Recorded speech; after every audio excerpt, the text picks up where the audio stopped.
Here's how to leave a Booking.com review as a guest.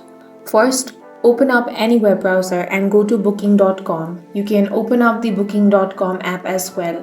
Make sure to log into your account.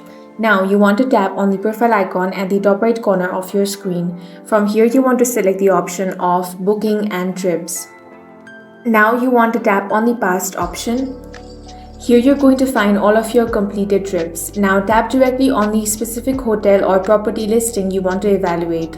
Now scroll down the reservation summary page until you find the option of rate your stay or leave a review prompt. Here you want to fill out all the details, then type your written feedback and tap on the final send button. If you want to check out all of your reviews, simply tap on the profile icon and here find the reviews option. Select that. You should be able to find all of your submitted reviews over here and pending reviews over here. That's all for this video. If you found it useful, make sure to hit the like button and subscribe for more videos like this.